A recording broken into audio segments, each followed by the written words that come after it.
welcome back for a special edition of the Matstar2 Gaming News. I'm your host, Matstar2, and I've brought three other fellows willing to talk about the Game Awards. If you'd like to introduce yourselves, you may go ahead. Well, hello. I'm going to make the jump and go first. My name is Clark Abbott, and this is the second time I've ever watched the Game Awards. I'm super excited to see where we go. I don't have any super strong opinions. I know some other commentators in this forum will, so I'm looking forward to having some lively discussions, hopefully around what DLC means in the award landscape. Let me toss it to my co-host Matt One. Hey, I'm Matt. Mostly play roguelikes and sim games, but that's fine. We'll see how our discussion goes because there's a lot of interesting topics for this Game Awards, it seems. And that's all I got. Pass it to John. Hi, my name is John, and I'm here to hate on things so that you don't have to. I have reasons why you shouldn't like something, and I offer no recourse as to why you should like something else. Here's hoping I can make this a fruitful discussion. Alright, sounds good. So, now that we've got everybody introduced, the Game Awards. This year has been very interesting, to put it lightly, because the fact that now DLCs and remakes can be considered as Game of the Year. So, let's start off with the Game Awards and the Game of the Year. So, upon this list, we have Astrobot, Balatro, Black Myth Wukong, Elden Ring Shadow of the Erdtree, Final Fantasy VII Rebirth, and Metaphor ReFantazio.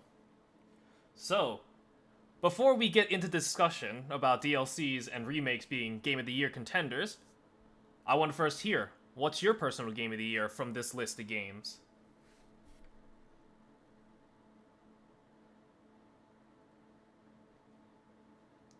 That's a tough one. I look at this list and I see a lot of games that I haven't played, to be honest. I've only played about half of these games. I've played Balatro, I've played Shadow of the Erdtree, and I've played Metaphor. I've heard good things about Astrobot. I was on Twitter for I'd say about 6 months out of this year, and during that time, the communities I was a part of would not shut the hell up about Astrobot. So I've heard a lot from them. I've seen the Donkey video on it. He seemed to be very into it. So I've heard good things there. Black Myth Wukong, I've heard it's the first Chinese game that's ever been nominated for a TGA, which is pretty cool. I think that, opening the space up for more international games would make for better conversations in these spaces. And Final Fantasy VII Rebirth, I'm gonna reveal my bias here. I'm gonna be completely honest. I wasn't, I like Final Fantasy VII. I think it's nice. I'd rather we do some new stuff for the Final Fantasy space. We just have so much more places to go. So I'd say my game of the year, honestly, I'm really in a Metaphor at the moment, but I think the game that's going to stick with me is Balatro throughout the year. Very cool. Alright. What about you, Matt? What do you think? I mean, let's be real. I've only played one game on Game of the Year. It's Balatro, and that's my Game of the Year. Been playing it since it was in open beta in September or something. And then once it came out, I clocked like 170 hours since then, so easily my top pick, probably the best roguelike deck builder I played to date, and I've started with Slay the Spire. So I've been around the block and I know what's pretty good for like these types of games. And so yeah, that's really my number one pick, probably because I haven't played anything else. Alright. And John, do you have anything to say in contention with any of these two people in particular? So, just to be completely clear, right? I have not played any of these games. I haven't Really? touched I haven't touched a single one. No, I haven't. I've watched playthroughs of most of them, or at least seen pieces of them in passing, but I have not played any of these games. Uh, I've heard things about them. None of them have been judged for myself. And obviously, this year in particular is a very contentious year for the Game Awards because not only just because of the classification that DLC and remakes are not eligible, and I want to talk about that later because I didn't even know that remakes weren't eligible for Game of the Year. I didn't know that that was a prohibit. I thought it was just DLC. But I think what makes this discussion so not sensitive, but I think what's important to note here about why this discussion is so divisive is because each of these 6 games applies to a very specific player who doesn't play any of the types of the games that are listed here. Yeah, look I at someone like Matt One here. I think if you want, like, if you pick apart each of these 6 games and talk about what kind of audiences they appeal to, those types of audiences would look at the other 5 games and turn their nose. You might find a couple, I'm sure there's going to be overlap between 1 or 2, but how many people who are voting in these awards can say that they've played every game on this list without the express purpose to do so that they can be an impartial judge? Probably very little, because you have Balatro, obviously, which I do think belongs to be here. It does have a space, and I'm glad that it was nominated because it's a very impressive game.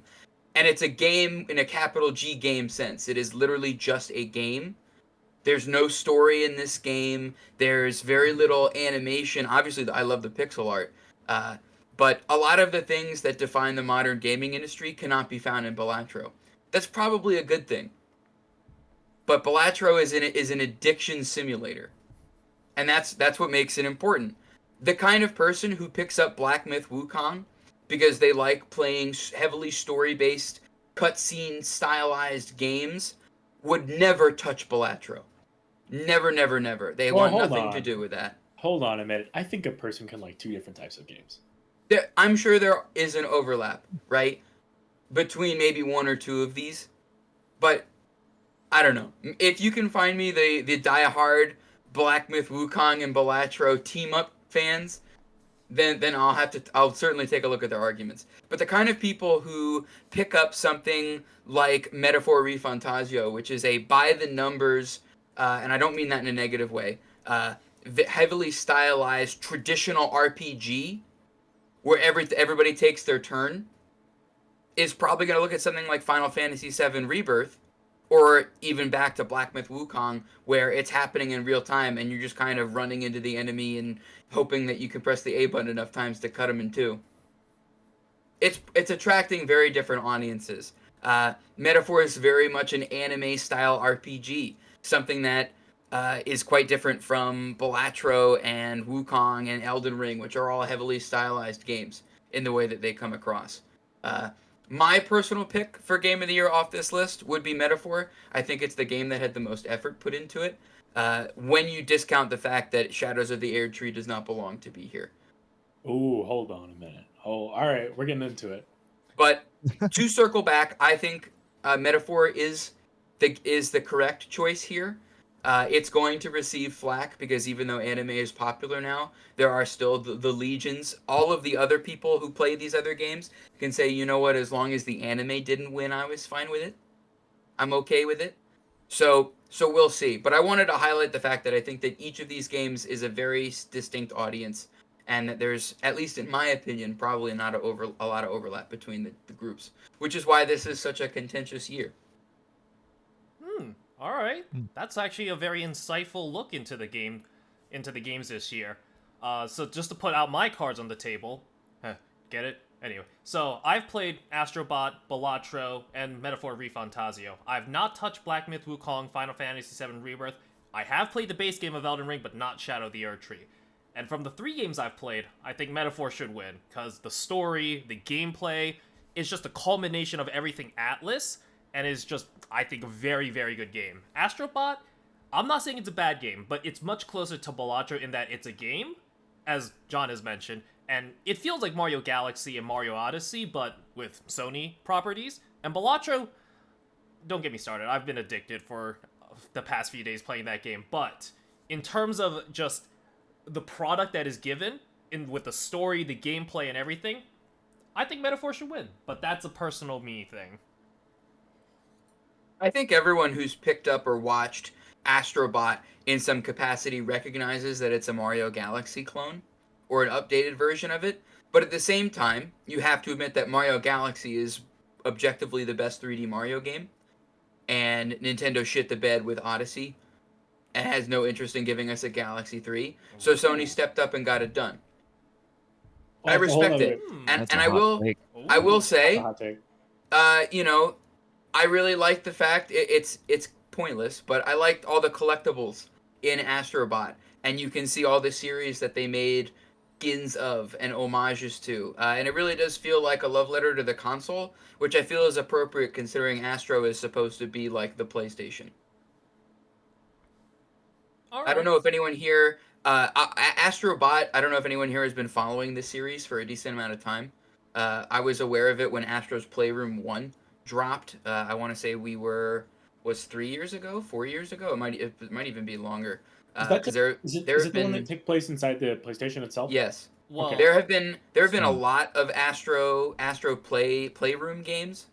Mhm. But I would say Astrobot is the first one that feels like it stands on its own as its own thing, rather than just being sort of a little Big Planet update. Mhm. Which I guess you could make the argument and say that it's a derivative series. But I do think that Astrobot's cute. I know that if I was a kid, I would have ate this shit up. And I don't think that it being a childish game or being a Galaxy clone uh, demerits it, but it certainly doesn't let it stand anywhere near the top of this list. all Well, right. I think it is wide appeal, right? And I think wide appeal is what wins these races when we talk about it. Astrobot, I'd actually push back against the Galaxy clone. I think it's more of a Banjo Kazooie clone, but Really? Okay. I agree with the general statements behind what you meant. Yeah, I think it's tough because when you look at a game like Astrobot, you look at not just one property, but it's a conglomeration of properties. So, like someone like me who grew up playing Sly Cooper, who grew up playing like Crash Bandicoot, I can see anything I want to see in Astrobot, and therefore I'm not really connected to the game itself, but I can point at a thing in it and say like, "Oh yeah, I love this shit." Oh Like yeah. Matt 2 can do that with Ratchet and Clank. Matt 1, I'm sure you've got some Sony property that you're like intrinsically tied to that would make you see it in a commercial and pick up the game. I'm not sure that that makes for a game of the year for me. When Yeah, I'm I looking wouldn't. for when I'm I looking for wouldn't a game, I'm even. not looking for a collage. I'm looking for a focused experience that gives me Mm. like, a vibe I'm looking for. Sorry, John, go ahead. No, that's okay. I was cutting you off. I wouldn't posit uh, necessarily that it's. Okay. Let me start over. Mm. Let me start over here. Uh, I do think that 3D platforming as a genre it has really been lost to time. It's something that, especially the four of us, considering that we're all the same age and did all the same things, really grew up on. And it just doesn't seem like those games are being made anymore. Or at least maybe they are being made and I'm not playing them because they're not being Mm. advertised to me. Uh, but I think Astro is a well-made game. And I know that if I was a kid, I would like it. And I'm not saying that, oh, it's a childish game. I could see myself relaxing with it over a few evenings. And I'm Mm. certain that I would enjoy it. All right. All right. Do you have any foot in this race, Matt? Look, man, I have not touched a single PlayStation game at all, so I have zero input. At Like, all. what was the last Sony or like anything PlayStation related thing I played? I'm trying to Gotta think. be something, right? Maybe a crossover? I don't even think those count. Like, let's be real. And probably, for you, I would guess Persona 5. And that was like 5 years That ago. was a long time ago. That was a long Yeah. time ago. So I have no stake in this race. I just have zero zero knowledge. Speaking of Persona, maybe that's a natural transition over to talking about Metaphor. Because I know a lot of us in this group, especially me, look at Metaphor and think, "Oh, medieval Persona." That's what I thought when I bought it. And but I know that I haven't beaten the game, and Matt 2 is the only one here who has. So maybe he has a more complete opinion on it than I do. So the biggest thing is that it's much more than just medieval Persona, right? Obviously, there are Persona elements taken from Persona, such as the day-night cycle, the social link system, things like that. But there's a lot of other systems at play. For example, it uses the press turn system of mainline Shin Megami Tensei. Archetypes pull from the, I forget what it's called in Digital Devil Saga, but it pulls from their class system essentially. And yeah, it's a lot of just Atlas stuff put into one game, and it's, I think, very interesting how they pulled it off. I think it was done very well because it could have just been a clusterfuck, to put it nicely, but the gameplay, I think it feels great. I know you haven't completed the game, but I mean, for how far you've gotten, I think you'd agree, right? Oh yeah, it's fantastic. I've Uh, never played a Persona game and been like, fuck yes, more combat. I've only like, all right, how long before I get back to the good part? mm, And in this game, it's like, yeah, let me do this optional dungeon. I like this combat system. I want to try this new class and see if this works with the build I'm going for. You know? yeah. And so, on top of its good gameplay, the story is very poignant, and I think it's very, very good. To not spoil it, it's as the title states, it's a metaphor for something, and it's using that metaphor within the confines of a fantasy world.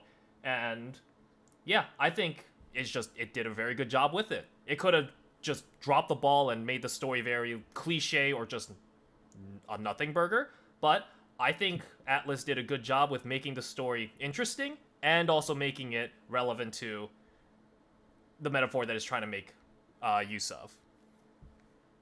So let's talk about metaphor in very broad terms, but I do want to dig a little bit into that because I want to talk about something I've experienced with metaphor is I think its metaphors are somewhat surface level.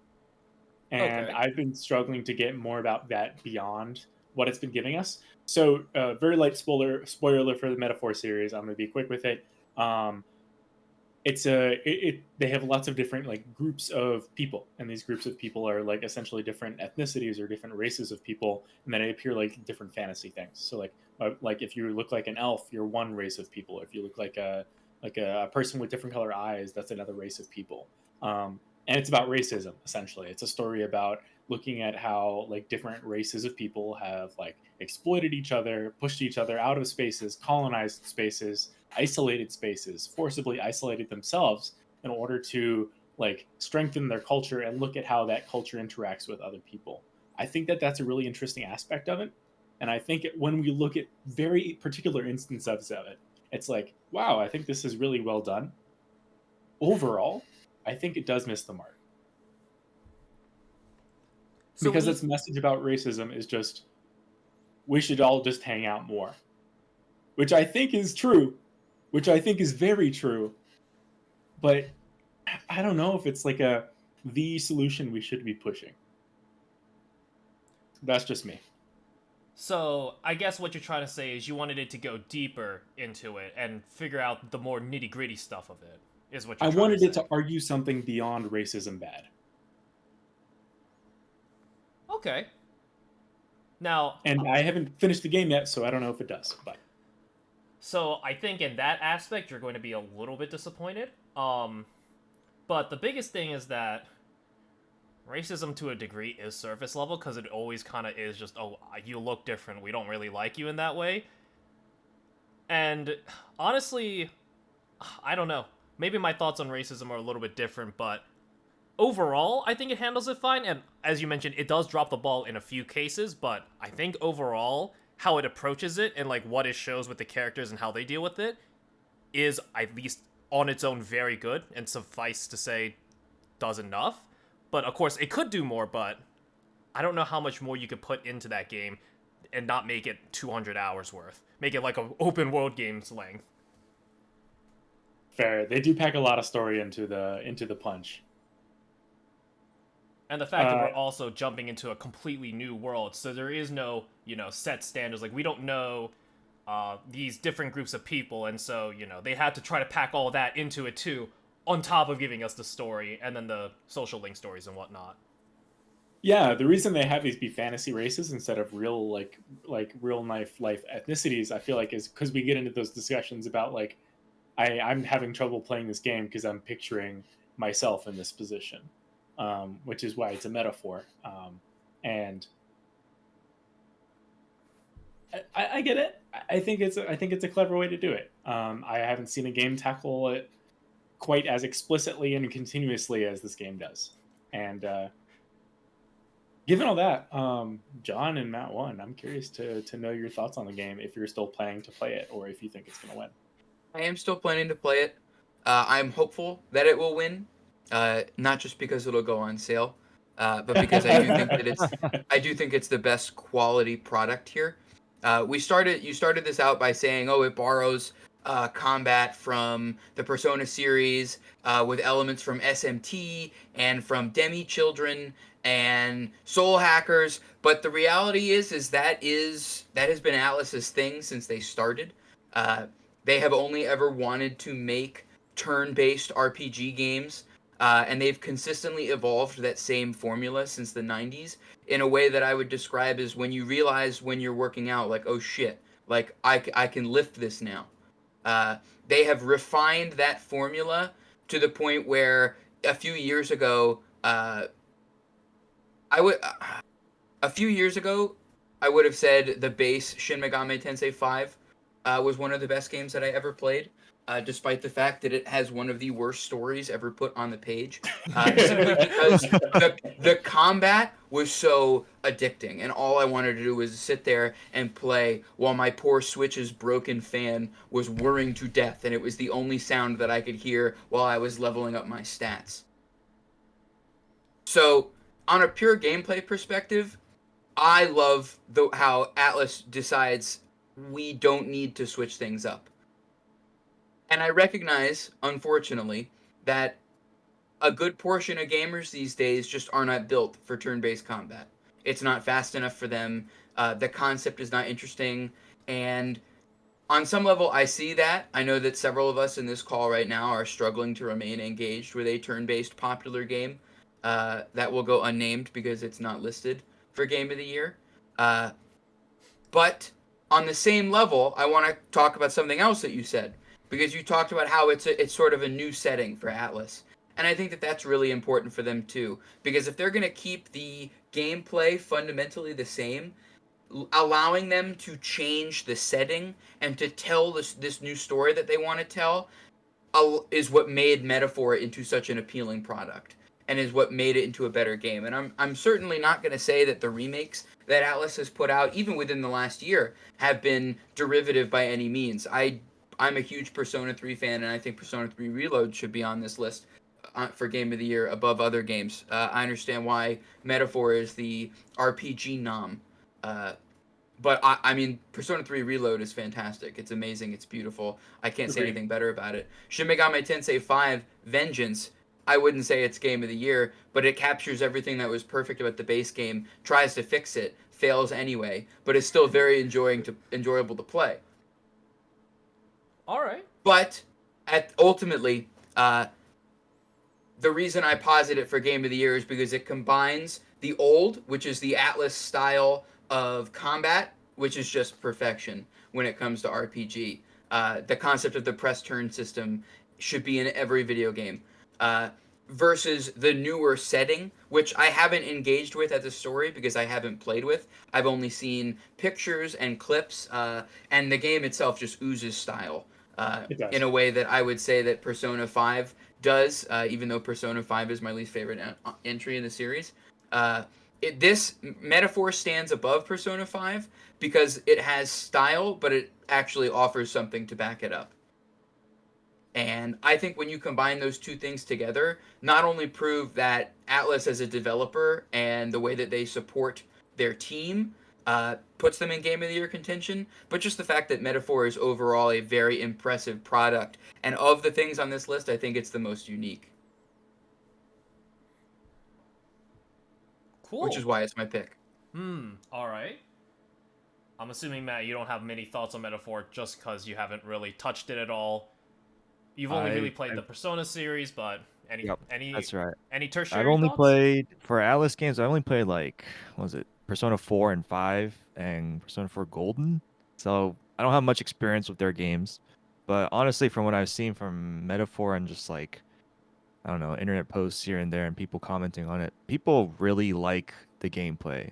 I think they took every single element from their previous games and was probably the best product they've done for as a gameplay in general. And I guess that just stands out. And in terms of story, I have zero knowledge, zero thing at all. I know nothing about this story, but like as long as like it gets the message through to the players and it does it in like an effective way that people actually like care about all these characters they're interacting with, it's probably fine. Like you can go into a game expecting a deep story and you don't get it. That's disappointing. But it's like, what are you gonna do? Really, it's just the game developer's decision to go with what they did, and that's just how it is, really. If if I had to think, I would say Metaphor could win Game of the Year. Honestly, it is probably, like John said, the most unique entry in here. Probably, well, you have a remake and a DLC. We can talk about that later. But I don't know. I personally stand Balatro, but we'll get into that later. Trying to But bring Balatro into every conversation already. we'll see. We'll see. I do think it has a really great chance of winning. Speaking about Balatro, I think we should move on there. Balatro Stan. Talk about Balatro. All right. Okay. People, when this was, I think, when the demo was released, I think it was Steam Next Fest, or there was two demos. There was one, I think, last fall, and then one again sometime little. I think it was summer and then fall. Yeah, that makes sense. Um, People had no idea what this was. I was like, all right, let's try it, because I saw freaking Northern Line play it. I was like, all right, this game kind of looks pretty good. So I played a demo. I put in like 20 hours, 20, 30 hours. I was like, oh, Jesus. Second demo comes around, put another 20 hours. I was like, okay. I'm like, this is the game I want to play.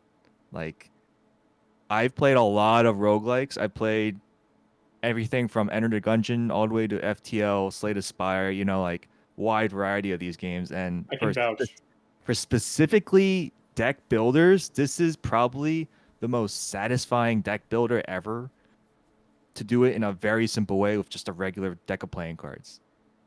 Like, I don't know about you guys, but all these deck builders out there always want to do something different with their cards. They make it really complex or make it very long text, and I'm just like I don't know. You don't really need to do that all the time. Simplicity is great when it's done well, and that's Balatro. Like, I've put in well over 170 hours, and it's just like every single run is different. Big number go up makes your brain go happy. It's just like it's just magic, right?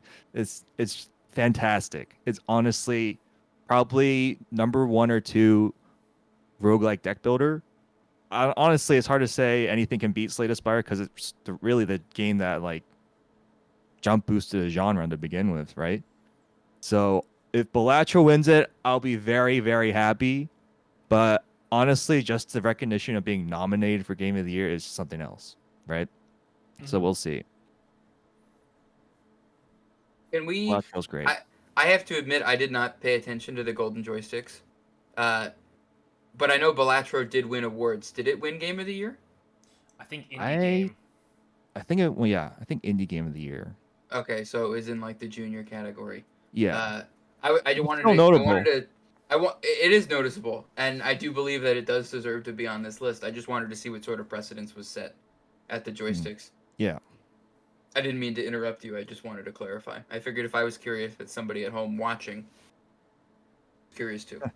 It also won the Breakthrough Award. Okay. Oh, I don't okay. know what that means, but I don't know what it means either.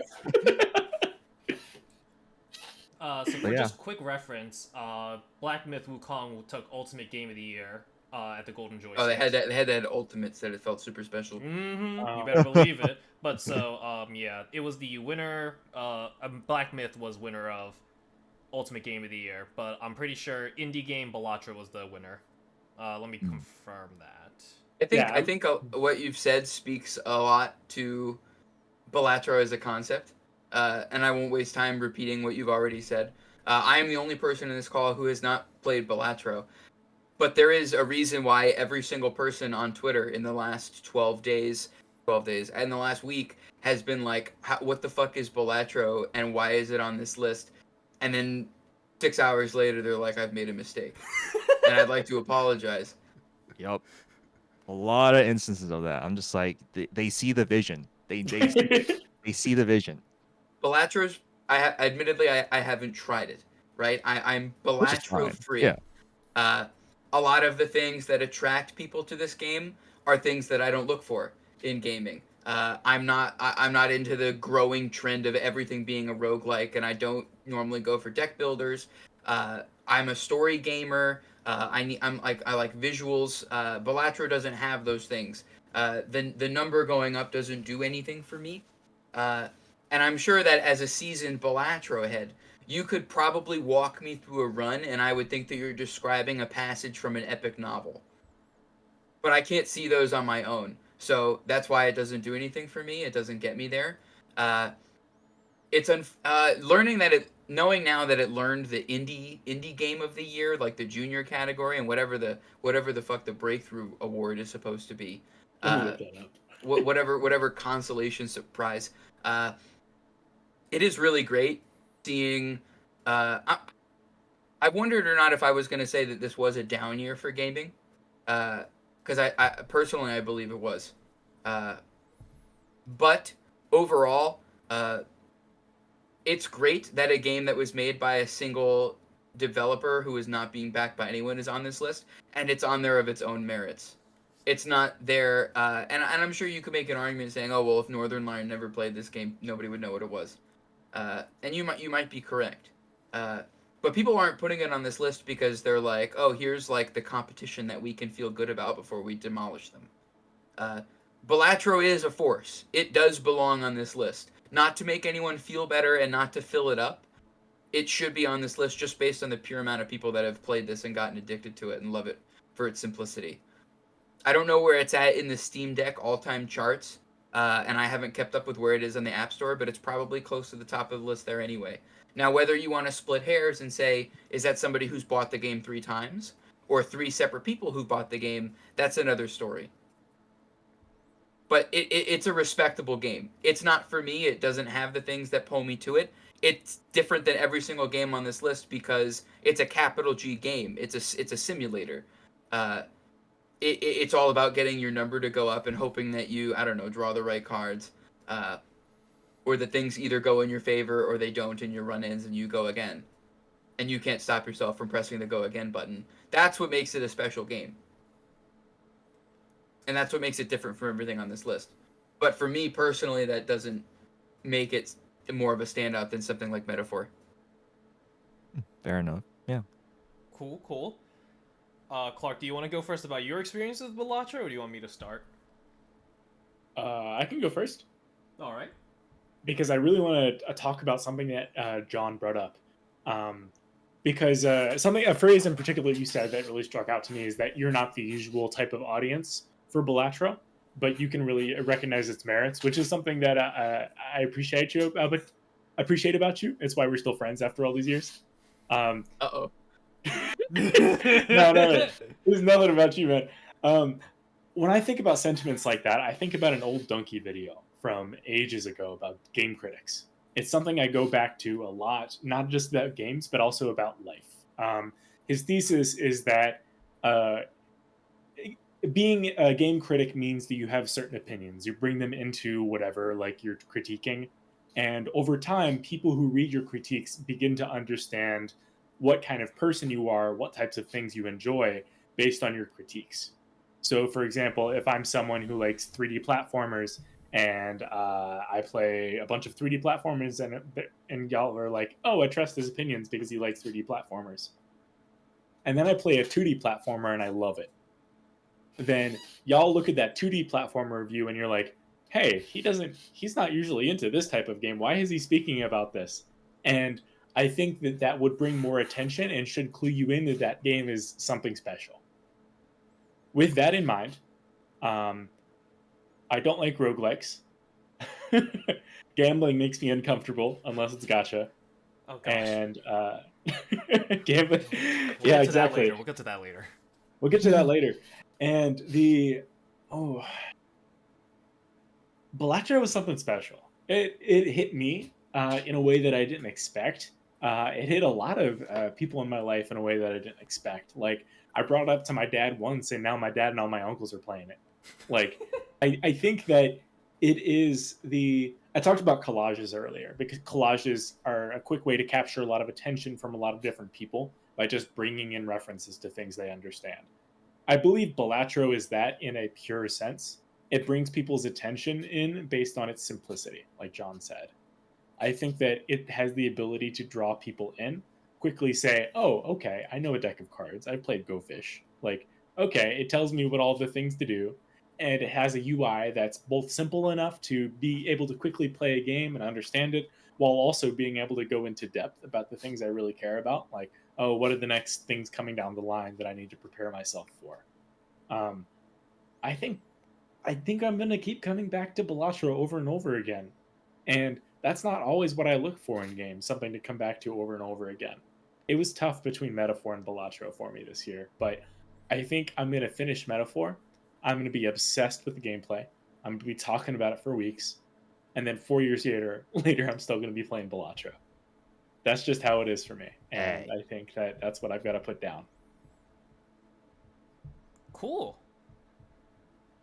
So, in a similar vein, I'm a one and done type of person. I like playing a game once and I like calling it quits. So, for any story game, I've played it once, I finished it, and I've called it quits. Persona 5, Persona 4, 3, Hollow Knight, Metroid Dread. Even though Metroidvanias, you're supposed to play through it a few multiple times for either different endings or just to see that you've gotten better. And roguelikes, I generally tend to play it a few times, obviously, get a feel for it, get a few very good runs, and once a certain point I hit, I'm like, okay, so I know how the game plays, and I just stop. Balatro is similar in that case, where I was like, dang, alright, I kind of understand what's going on, and then I kind of put it down for a while. Now, recently I've come back to it, and I'm like, okay, dang, this is very good. And I don't know, maybe this might be the roguelike game that maybe sticks with me for a while, because I've picked up Slay the Spire, played it a decent amount, I haven't really touched it in like a year or so. FTL? Okay, that game is just too hard. I'm not smart enough for that. Into the Breach, made by the same people of FTL. Great game, and I love the atmosphere and setting. I've played my fill, I think, personally. But Balatro, I think there's something special about it, so I understand why it's on this list, and I understand why Matt is incredibly addicted to it. Not my personal game of the year, though, but, you know, that's just me.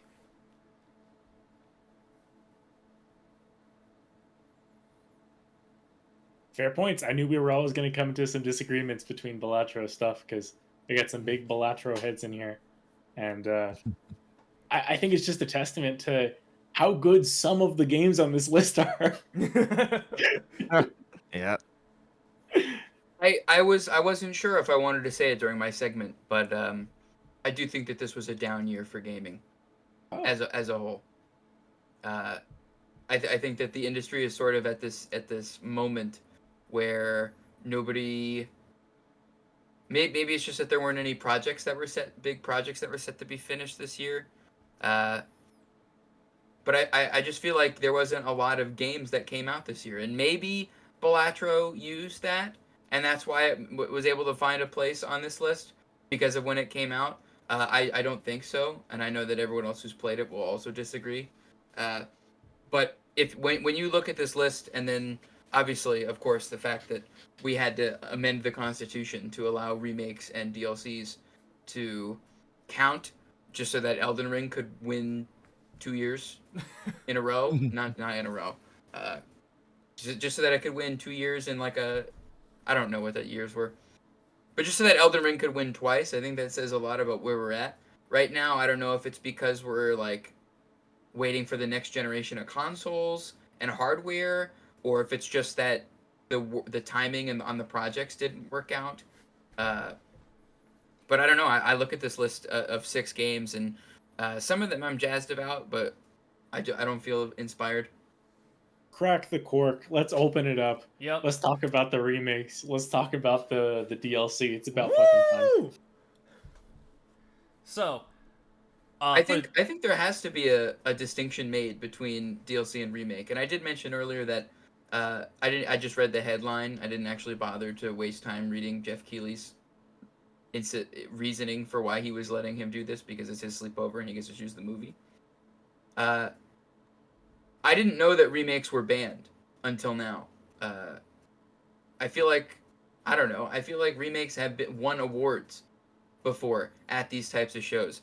And even then, I wouldn't say that any of the games in here are remakes, because even though Final Fantasy VII Rebirth is a remake, it's totally ass fucking backwards compared to the original Final Fantasy VII. I personally don't care for this take on Final Fantasy VII.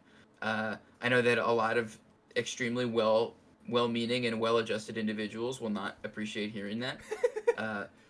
But I don't think that you could say that Rebirth qualifies as a remake, even though it is quite literally titled Rebirth, because it is a different game. It's vastly different than the original 7 was. Now, if you wanted to counter that and say, well, I wasn't considering it as a remake, but more of as a sequel to the clear-cut remake from, 2 years ago, that's a different story. Maybe 3. I'm starting to lose track of time. Especially when it's something like Final Fantasy VII, which I couldn't be asked to give a shit about. But I could see. I know that Final Fantasy VII Rebirth is popular. I understand why it's in this category. I do think it does belong here because it does have an audience. But to me, like the amendment was clearly the issue for most people is, at least, well, I assume myself as most people. I feel like the issue with the amendment is the DLC notion. Whether or not you think that Shadow of the Erd Tree is a complete product, or not, and should be counted as this, it is a part of another game. It is a hefty expansion pack. It adds new bosses or whatever. And Elden Ring was an extremely popular game when it came out. But if we're gonna we can't include DLC on this because this is a horrible precedent to set. This is an awful precedent to set. If Hasbro and Wizards of the Coast decided to take their head out of their butt cheeks and say, you know what, Larian, here's the keys, drive, and we got Baldur's Gate 3 Descent into Avernus next year, I wouldn't put it on Game of the Year, and I don't care if that game reached out and gave me $100. Look, see, the thing is, how much of a separate game are we talking here when we say DLC? Because I agree, I think it's a rough precedent to set. If every single if there was a game that was so popular that released a DLC every year on the dot in late September to get those votes for this meaningless competition, and it just won Game of the Year every single year, that would make me feel sad. It would make me feel sad about the state of Call of Duty's been releasing the same fucking game every year on a I was about to say, it's called Call of Duty. I wasn't going to call anything out. But see, those are separate games. Those are separate games, each and every one of them, right? I think that a DLC that released every year has the same quality as a separate game in the same series that released every year, And I'm an Elden Ring Shadow of the Hedgehog defender. I will say the DLC was pretty fun. I'm still playing it. I really enjoyed it. I think the first boss you fight, the knight in the stupid catacombs, sucks. Beyond that, I think it's been great. The new music, new everything. It takes the game and spins it in a really, really fun way, and it adds a ton of new content. So I don't know. I'm a defender. I like the DLC, and I think that if a DLC is genuinely game enough, enough of a game to put it in one of these lists to talk about, I think we should be talking about it. All right. So I was looking through past nominations because there is one instance for Monster Hunter World. Monster Hunter World Iceborne is technically a DLC, and it was nominated for Best Role Playing Game in 2019. Well, so I don't understand why they make the statement in 2024. It's I because think it's because this is Game of the Year. Right. I mean, I feel like they should have just started with that when they first started the Game Awards. So I don't know. Keep in mind, this has been running for a while, and DLCs and remakes weren't really... I mean, there was obviously DLCs, but remakes weren't really a thing. But yeah, the people's problems is that it's not that Erdtree was in the Game Awards for Best Action Game or Best DLC. It's the fact that they're saying it's Game of the Year worthy is what they're saying is the problem as a DLC. Well, it's not my Game of the Year, but I thought it was pretty good. I can see people who'd want to put it there. I totally understand why he wants to put it there. He as in Jeff Keighley, because he's ultimately the one that calls the shots here. That I can understand. I can understand why it is there. I personally don't think it belongs there, and that's not just because I'm not a Souls gamer. That's not just because you could make the argument and say, oh well, he could have just sold Elden Ring twice to get you to play the new DLC, and then have that be considered. Because we'd be having a really funny conversation if it was, instead of Shadow the Erdtree being DLC for base game Elden Ring, it was like Elden Ring Game of the Year Shadow of the Erdtree edition, and you Elden had to Ring buy Tears it of the twice, Kingdom. and then it was eligible for Game of the Year. Exactly. But Call of I don't Duty know. 27 compared to 28. You know. And now that I'm looking at the exact statement here, I think think about what it means when he says new game seasons are eligible in all categories, like a battle pass, like an era of a battle pass, like that is, that's That just not it. It's just not it. That's something Fortnite else. season 47 for Game of the Year. Fortnite. And Fortnite. we might talk about Fortnite later. Fortnite, the one that releases the Palpatine speech for Star Wars, got to be best narrative. Somehow Palpatine returns. I do believe there is a fundamental difference between remakes and remasters and expansion packs, new game seasons, and DLC. And you could totally make the argument, and perhaps if we had I don't know, we do have some people version Souls here. Clark, you directly said that it flips the game on its head and it changes a lot. And Matt, you just mentioned, oh well, Iceborne was up for role-playing game of the year. When, as we all know, Iceborne fundamentally changed the way that Monster Hunter World played. True. It was a sizable update. So perhaps you are getting, I am getting, me and many others are getting stuck in semantics when we say that Erdtree shouldn't count on the basis that it's a DLC Right. and not a separate game. What is a game when it comes down to it? I don't know. Do you want to get philosophical here? I mean, you could just say Balatro. Yeah. Yeah, that's the answer. I don't know. I think it's one of those things that's always going to feel weird, especially for older gamers who didn't grow up with DLC, being like, you know, my favorite card game is the expansion that brought like the 11, 12, and 13 cards to the deck. Like that's not a new card game. Why? No, but these young kids are gonna come in and tell me like, oh yeah, of course, it's essential. It's like the Uno expansion pack. It's always gonna feel weird. I think it's gonna be a growing curve. I think as we kind of feel out as an industry, like what do people care more about? Do people care more about expanding things they're comfortable with, that they really care more, like that they already care about characters they already love? Do they want to buy the next gacha character, or do we want a new game? Do we want new shit to throw at the wall to see what sticks?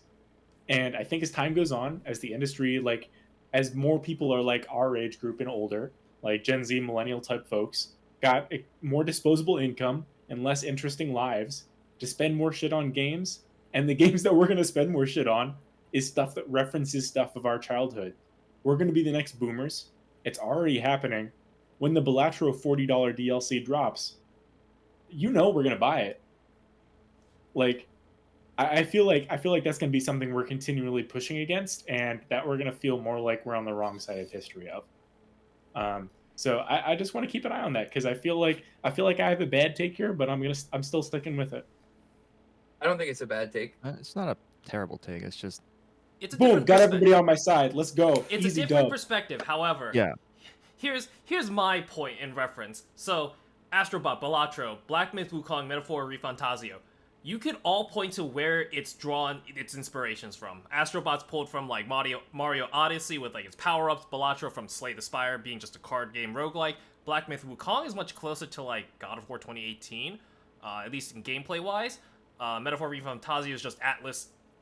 It's just an Atlas salad, and at the very least, though, all four of those games I think have done enough interesting things with their own stuff to constitute a new game. Now, of course, Shadow of the Erdtree has its different mechanics and flips Elden Ring on its head and kind of makes it a new game in a way. But I wonder, knowing because the four of us in this call, right?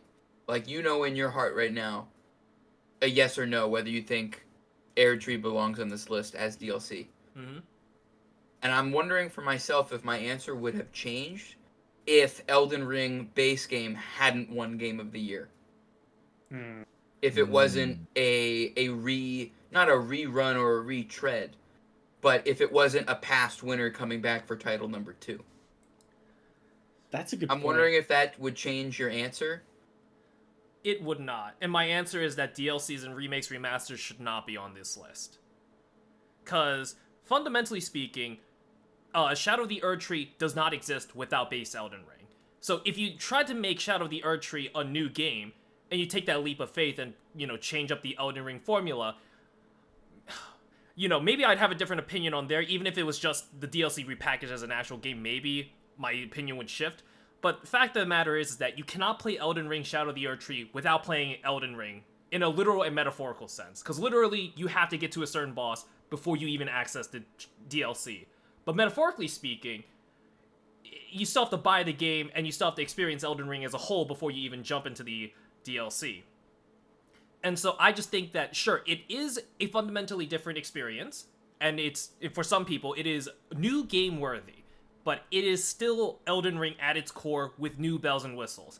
I don't think it's enough to justify it being, a separate game in of itself, and therefore it's not a game of the year. And I know we shat on Call of Duty, Madden, 2K, and things like that, and as much as I think none of us have actually played those games, or at least not in enough to be able to differentiate them, from what I know of other people that have played those types of games, they do say especially Madden, fundamentally changes over the years. Of course, it's still football, you still have similar controls, but there's different metas within Madden, with defensive lineups or more offensive lineups, certain mechanics. That's how I know have you've never changed. played Madden before. What again? That's how I know you've never played Madden before, because Yes, you're talking about the meta. I know, but no. But so, I have a coworker that's... I never thought I'd see the day that I'd see Matt 2 calling Madden 2018 and 2019 better than Elden Ring and Shadow of the Hedgehog. This is legendary. No. I did not say better. I said that those you can argue to be fundamentally different games because of how they change up mechanics and how they change, and for Madden example, the football mechanics and gameplay. No, they don't. I've No, played they a lot don't. of I'm Madden, sorry. man. Have you played each yearly release, though? Because, now granted, I have not, and I'm taking the word from somebody that has, though, which is my only stipulation here. The only thing that changes is the graphics. You can go back and play, maybe not Madden on the NES, not the original Madden, but I've tried when I was a broke boy jonesing for football, and I would try to emulate Madden 7 on a PS2 emulator. Yeah, the only thing that's changed is the graphics. The game is still fundamentally the same because they're not doing anything. They're not going rogue with the concept of football. Right. It is the same. It might look a little different every year, and that's highlighted by the fact that we've sort of the potential graphics level for Madden has peaked.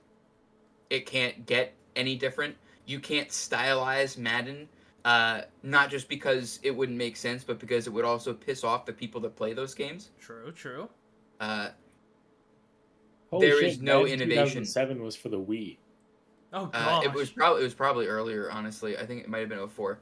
I tried a couple of them. I couldn't get into any of them because I'm used to the modern day graphics. Oh my. But the point is that I think you're making a good point. And I'm sure it's coming from a good place, but there is no innovation being done on Madden. And that's not just because EA is lazy, which they are. There's just nothing they can do to improve the formula. You got a point, but I mean, sure, it is going to play the samey, but there are, I know between, 2021, 2022, there was a few mechanic changes. It is a different game, guys, I swear. But, yeah, they do fundamentally play the same because it is just football. But, yeah. My biggest point is that Shadow of the Erdtree, it's still Elden Ring, but with just new additions, but it still plays like it. Obviously, it still follows a formula, and it doesn't add, any completely new game mechanic that couldn't be foreseen within the original Elden Ring. And that's my take on the DLC. Now, for remasters and remakes, I don't think they should be on there either, for a slightly different reason. Can you give some examples? What do you mean? Sorry, I interrupted you. Keep going. So in Final Fantasy VII, we obviously have the base game, and so it already had an established story, established gameplay style, yada yada yada. And so The Rebirth story and the gameplay style have changed. story hasn't like okay, so it's Dude, the changed. story is full on Nomura alien Mickey Mouse bullshit. It's Kingdom Hearts. Maybe I should play this game. I was down on it before. But so here's the thing: they use seven. There's seven's original story, at least for the first game, right? But then they then changed it up for seven Rebirth. But the thing was is that they still used Final Fantasy VII as a base, and they already know what worked and what didn't work. And I don't think that a game that's so iterative like that. Did you play this game? I did not. So I'm not. I promise. I know I'm such a lawyer right now. no, so I understand where you're coming from, but so so another example is like Silent Hill 2 remake, which is basically the same game, but instead of using like semi-fixed camera angle that's third person, it is just a third person camera. It also adds more story beats that expands on the characters within Silent Hill and adds a few new endings, but I wouldn't even put that as game of the year either, because sure, it's a good game, don't get me wrong, but it's still building on top of an already successful game and then tries to name itself as something completely new. That doesn't sit right with me. Comparing base 7 and 7 the FF7 remakes, using that logic, it would be like if I was going to make an Ultimate Ninja Storm with Hollow Knight characters, and I was like, oh well, the Hollow Knight's in it. They're in the City of Tears. It's the same game. Like, the gameplay has fundamentally changed. The story has fundamentally changed. The only thing that's consistent is that they're using the same characters in the same location. So does 7 Rebirth really just not use anything from the original 7? It's a totally different game. It went from a turn-based RPG to an action hack and slash. Well, I'm talking about the story in particular, because I already know the gameplay changed, but did the story change that drastically that you could consider it a new game, a new Final Fantasy VII? I mean, I think they're totally polar opposites. I don't think the original 7 and 7 remakes are very similar. And I don't think they attract the same kinds of players either. I think we should talk about what makes a remake versus a reimagining, because I think that for me a remake is can span a wide breadth of space, because you can have a remaster, which is literally just like an HD version, just like putting new pixels in, which I personally disagree with in a lot of ways. But and then the other end of the spectrum, you have a not just a remake, but some kind of like a complete reimagining of what the story could be.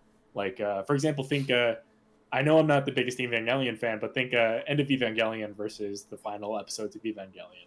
Like, End of Evangelion is a reimagining of what that end of a story could be like if they'd have different budget. I feel like very similar to this exact case where it could be a reimagining. I haven't played this game either, so I'm going to give a set of circumstances here, whether I would put it in one category versus another. If it is, if the fundamental plot beats are the exact same, and the gameplay overall takes similar beats, and all of that is mostly similar, and it's closer to the remaster end of things, I would say always no. 100% of the time, no. But as you start to approach the reimagining end of it, if there begin to be drastic differences between the original and this new property that makes it distinct and like a whole entirely new experience, I would push closer to yes, honestly. My point of view on 7 Rebirth so far had been it's closer to the remaster edge, except for the combat. If the story's entirely different, I think I would be okay with it. But if it's, I don't know. So I, full disclosure, still don't know the story of 7 Rebirth compared to the original Final Fantasy VII where it takes place. Even if it is a completely different story beat, Final Fantasy VII still had to walk for Final Fantasy VII Rebirth to run with its new story. And so it essentially is a mulligan, or like a redo of the story. And it doesn't sit right as a new entity of a game, right? Because it still had to pull from the original game, whether that was its original story beats or completely new ones because it didn't work for whatever reason, or with this audience, it resonates better if we went with something different. it still doesn't just sit right with me that a remake remaster would be allowed on Game of the Year, because it isn't entirely original. It still had to pull from the original game, even if it wasn't any of the story beats or combat. It doesn't sit right with me. So technically, for me, there's only 4 Game of the Year contenders on this list right now, and I just don't consider Final Fantasy VII Rebirth or Shadow of the Erdtree as potential Game of the Years. No, Personally I speaking. agree with you on that point. Rebirth doesn't deserve to be in here, but that's because it's a bad game, not because it's a remake. Okay, so we agree. All right, I'm right. Anyway, I've just upset the worst people you know. I was about to say, Oh, lock up boy. your Twitter before anybody gets in. I'm about to I don't lock give a mine up. fuck. You're It's Elon country now. They're all on Blue Sky. you're a brave man. Nobody's looking up my fucking handle after this video. I'll be real with you. Hey, we here. should do socials after this. No. No. I'm going to cut that out of the video if you start spewing out your socials. Rip John. Rip John. Sorry, bro. I'm just trying to help your Twitter. But so, Matt, Dude, I gave you guys my Twitter and you wouldn't even follow it. I did though. Matt too is the only person who can say he followed my Twitter. Everyone else was yeah. like, Dude, I have you, man. Why? What do you mean? okay, well you had me before I joined here. Yeah. He's got you on Facebook. That's like, Yeah. y'all Literally Yeah. the old Facebook. ass socials. Facebook Messenger is the best instant messenger on the market, but we're not ready for that conversation. Not at all. No. Anyway, Matt, what are your thoughts on remakes, remasters, DLCs being allowed on Game of the Year? Simply put, remasters, no, get that shit out. Remakes, if it's a really in-depth, like, foundational change to the game, you can argue for it. DLC is a hard no. Like, I don't know. It just doesn't make any sense for me for DLC. Because, like, the base games didn't exist. The DLC when there, like you mentioned this before, so it's like I don't know, just there's no reason for DLC, even if it's like, oh, there's so much content, it revolutionizes the game. It just doesn't sit right. Remasters is the same. Really, it's the same game. It just looks better. I don't know about you guys if you've seen remasters, but that's usually the case. And then remakes, it really depends. Like you can probably make a good argument for some that would show up here and there. Rebirth, I have zero clue. I don't know shit. I've never played any Final Fantasy game, not even the freaking MMORPG.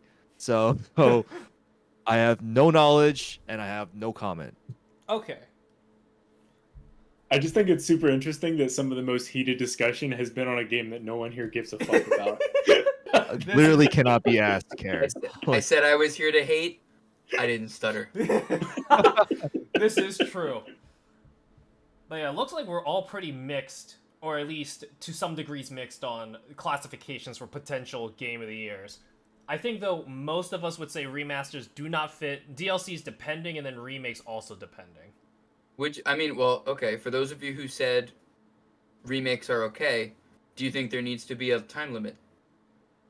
Time limit for what? Does the fact that Final Fantasy VII came out, the original Final Fantasy VII coming out before 2000, versus the remakes dropping when we were in college, does that have any merit? Versus, I think that like when we get remakes that are like from 5 years ago. Horizon Zero Dawn. Hey, come on, buddy. I'm sorry. Hey, I come on. had to. I can't believe it. I had to You dunk come on. I had to dunk come on to my Horizon Zero. house. I'm You sorry. dunk on really my- you good dunk on point. my people. I'm sorry. I had to. How many, as an example, how many Horizon Zero Dawn games have there been in like a 3-year span? At least 4. I'm sorry. That's It's- ridiculous. I would put Uh, 0 of them for any award. I'm Hey. sorry. Hey, Lego Horizon Zero Dawn going hard, but y'all aren't ready for that But- conversation. And Wait, the conversation that I want to have is about the timeline, right?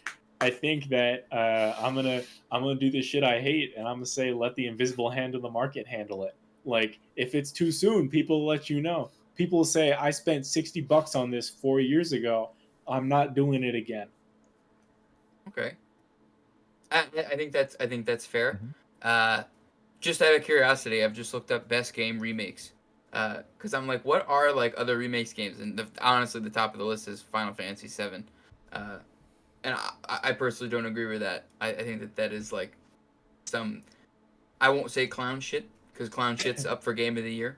But like, Hey, there are some like really good games on this list that Google AI is giving me.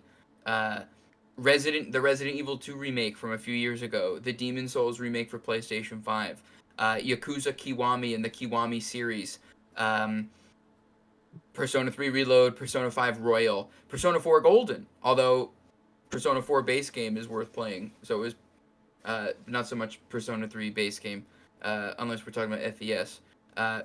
There's like a bunch of Pokemon stuff on here too, and I'm a Pokemon head, so like I don't know, Heart Gold and Soul Silver, like that's up there. That's up there. I don't know. I thought that might be an interesting wrinkle. I was wondering if, you know, Final Fantasy VII, the original Final Fantasy VII came out in like the 90s. 93, if I remember correctly. The original one came out, and Google's giving me the remakes information. Woo! Final Fantasy VII came out in 1997. Oh, okay, I was 4 years off. It has been 17, 18 years between the original game and now this series of remakes that I personally don't even think are really remakes at all. But like, is that enough of a buffer? or Does like would that make it I don't less of a sting as a remake? if it's if it's like changing everything, perhaps. But Seven Rebirth like changed everything. Like the only thing that's consistent is that it's the same like named characters. you could probably make a strong argument for it then, right? Like if I nothing's the personally don't same, think that calling it a remake is fair. what would you call it then? I think it's its own title, just because Oh, it I borrows see. from other Yeah. characters. Sort of like almost like a comic book situation. Like yes, Hmm. Iron Man's in this one, but this is a new run. This That's is a fair. different story. If it's a Why complete am I remake, going to then bat I'm for down. this game that I hate? I don't know, but I think for me DLCs is a no, but remakes, not no much remasters, because remasters just had to lose money. I think remakes, there's a place for it. I think there's a place for it on this list. Honestly, I don't know. Is anyone here a Silent Hill fan?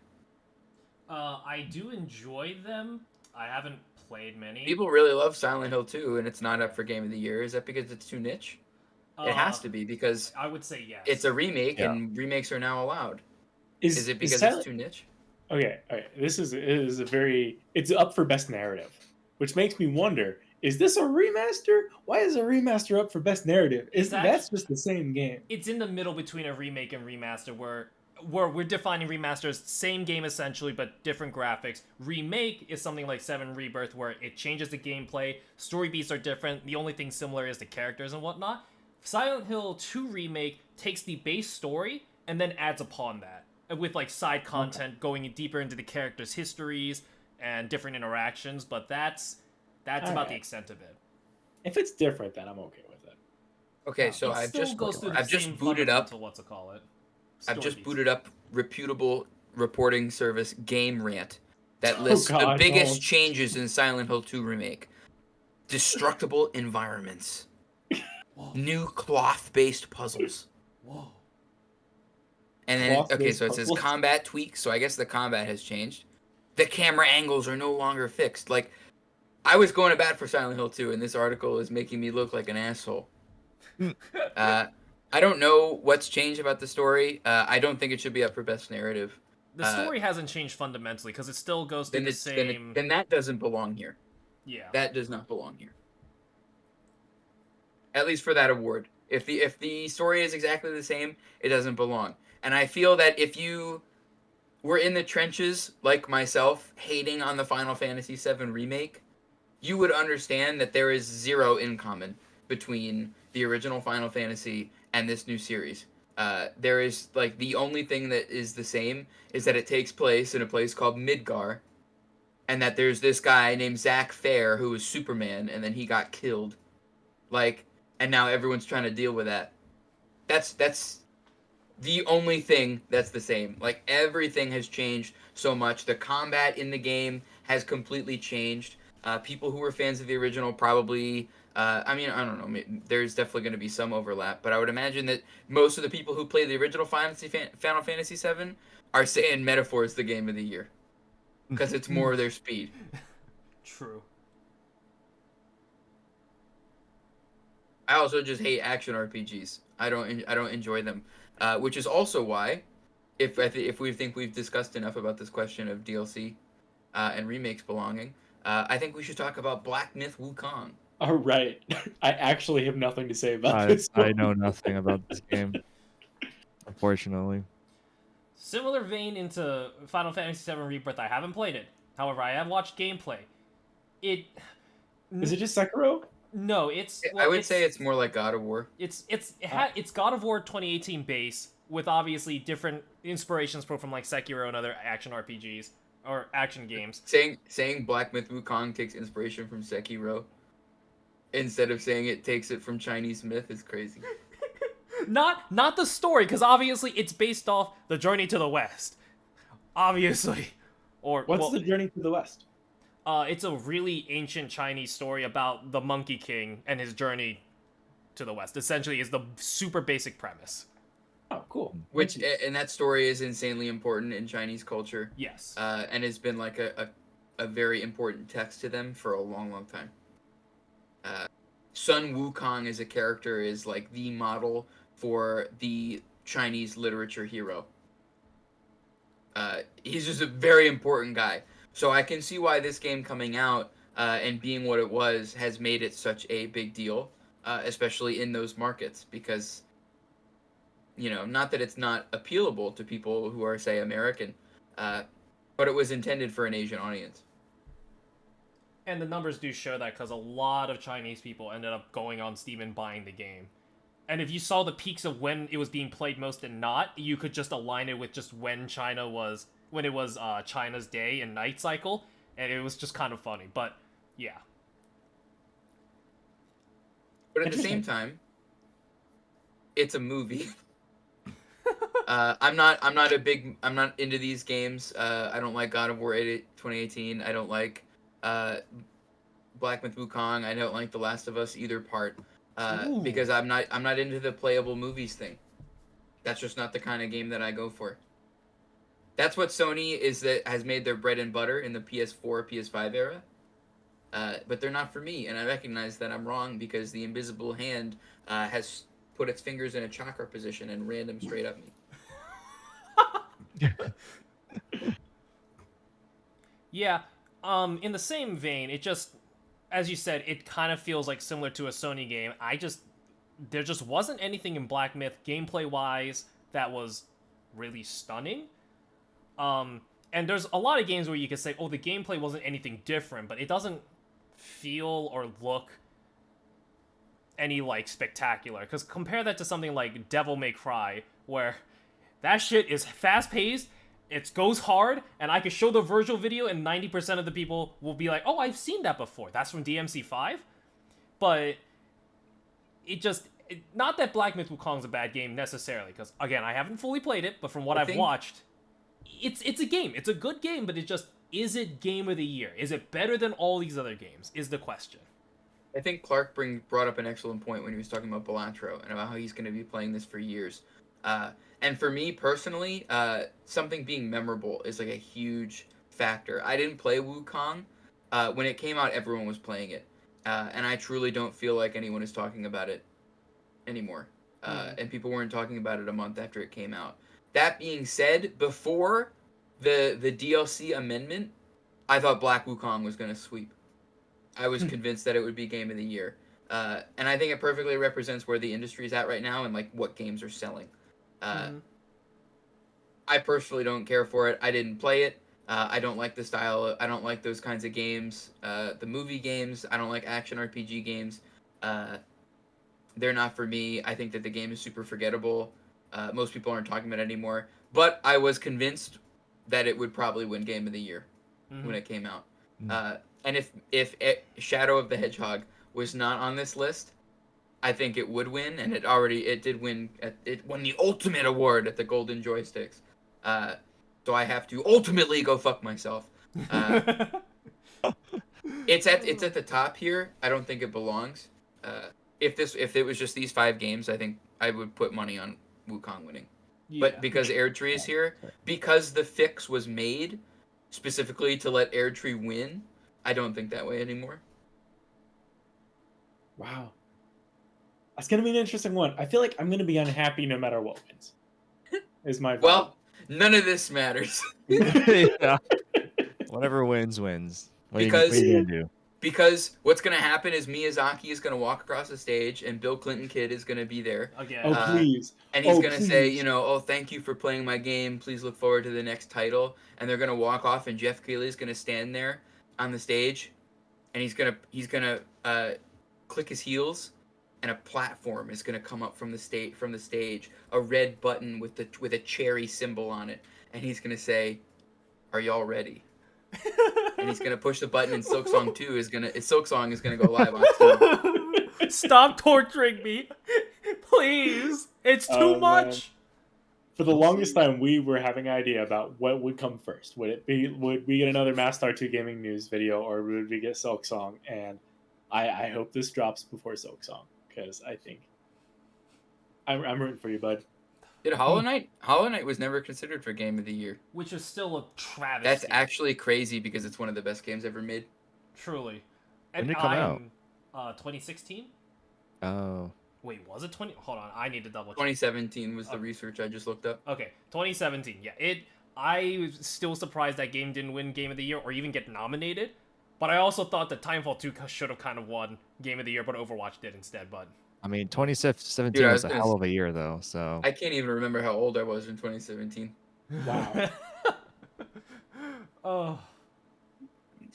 How did Overwatch win? Overwatch was a 2016 game. Yeah, well, 2016 GOTY is what I was saying. 2017 had like Odyssey, Breath of the Wild, Persona 5. And I think Breath of the Wild won, right? Yeah, it did. I can't believe a scented candle won Game of the Year. John, you said this year had some weird games, and I was like, no, we had some good shit, and we talked about that year, and it's like, damn, we didn't have anything. Right? I know, right? We didn't have anything. I think 23 was better even. What was 23? I think it's just a weird space in the cycle. I think they're probably just a lot BG3 of was things being worked on. 2023. Oh, Yeah. Okay, well. Yeah. And BG3 deserved Game of the Year. Absolutely. Anybody who thought otherwise was just straight Delusional. capping. Yeah. Delusional and was like, oh, I don't like RPGs, so RPGs can't get any recognition. Cat. What does he have to say about the DLC versus remake situation? I want food. I don't think he cares a whole lot. I think he's in for the monkey game, actually. Goodness gracious. Animal solidarity. Animal solidarity, bro. Well, there's animals in Metaphor. There's multiple animals in there. Oh, there's some animals in Metaphor. You not wrong. if that's not the reason to play Metaphor, Metaphor made me feel some things. Like, ooh. And you called me a furry. Anyway. Hey, this is going on the internet. Let's talk about that later. Any other things that we have to speak of? I feel like we hit everything. For at least Game of the Year, I think we're done here. All right. Just let's cap this off, and we could talk about the other categories, but I'm not sure we actually want to or have the time. Everybody pick a category. Like, talk about what do you want to talk about? Sure. So what I don't know. I'm acting like this is my show. If each person had to order the Games of the Year nominees from 1 to 6, in terms of what you think deserves it to what doesn't, where would you put it? What's going where? Don't base this on like what you think is going to happen. Like if you got to decide, if you were Jeff Keighley and you were sipping on Mountain Dew at this very moment. So I'll start off first. I think Metaphor should be first, Balatro second, Astrobot third, Black Myth Wukong fourth. I don't even consider those 2 other titles in the Game of the Year category as games, but if I really had to choose, I guess Erdtree 5, Rebirth 6, but there's really only 4 games, in my opinion, up here. Okay, I have the exact same rating system, except I'm flipping Fantasy and Erdtree. Okay. Because I do think that Fantasy should be considered. Okay. It's just that it's not worth considering. Okay. Yeah, I think Metaphor, Balatro. I'll put Wukong third, and then Astrobound fourth, and then the other two or whatever. Okay. And what about Yeah, you, Clark? I like Metaphor, Balatro, Shadow of the Hedgehog. Beyond that, I get iffy. I don't want to piss anybody off, so I'm just gonna not read anything below that. Taking the middle road, I see. Yeah, yeah. All right. Well, we'll see what actually ends up winning Game of the Year when the time comes. But for right now, all we can do is speculate and then spread metaphor propaganda around, or Bellagio propaganda, depending on the We're all person. watching propaganda, but I know it won't win. I'm sorry. Get your clown makeup ready and your clown nose. As much as I would Well, like an indie game he's- to win it's- GOTY, I don't think Uh, it will. An indie game gonna will probably never win, in my Prepare the clown opinion. makeup because you can use it if you win or if you lose. True. This is Yeah. true. That's why Balatro fans stay straight clowning. We're good. True. They straight joking. I'm straight joking it. And by it, I mean my Queen of Hearts. I don't know what's a Joker. Persona 5, isn't it? I don't know any of the Jokers in Balatro, so I couldn't. I don't know. There's You don't- plenty. You don't need to There's worry Persona about it 5. too much. Yeah. But anyway, so I don't know if we'd be able to go through every other category, but are there any big, any category specifically y'all want to tackle?